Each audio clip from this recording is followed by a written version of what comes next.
एक बार एक फकीर जंगल की तरफ से बढ़ता हुआ जा रहा था और बढ़ते बढ़ते एक रास्ते में व्यक्ति मिलता है और वो भी फकीर को बोलने लगता है कि मुझे भी अपनी साथ ले लो।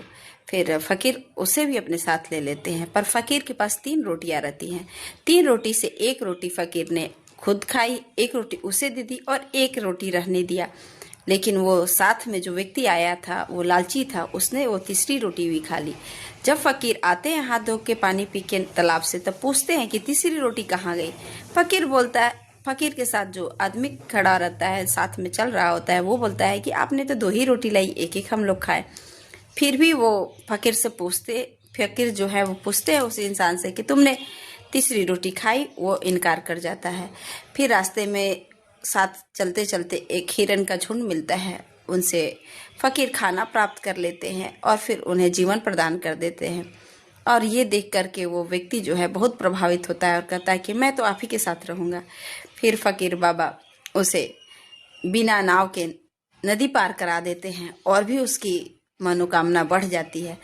फिर भी बीच बीच में पूछते हैं कि तीसरी रोटी कहाँ गई, पर वो नहीं बताता है। तब सोने के 3 ईंटें दिखाते हैं और कहते हैं एक ईंटा तेरा, एक मेरा और एक उसका जो तीसरी रोटी खाया था।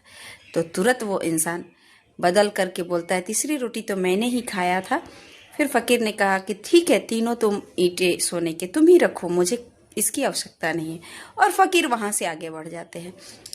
जब वो सोने के तीनों ईंटें रखने की कोशिश कर ही रहा होता है, तब फकीर जो है वो वहां से बढ़ जाते हैं और लुटेरे कुछ आते हैं और उस व्यक्ति को उस सोने के ईंटों के साथ में मार डालते हैं और ईंटें लेकर चले जाते हैं।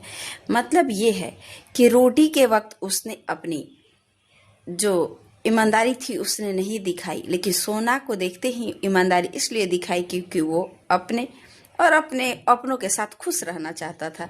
इसी वजह से ईमानदारी दिखाई। फकीर ने वो सब कुछ त्याग कर परीक्षा लिया और उसे वहीं त्याग दिया।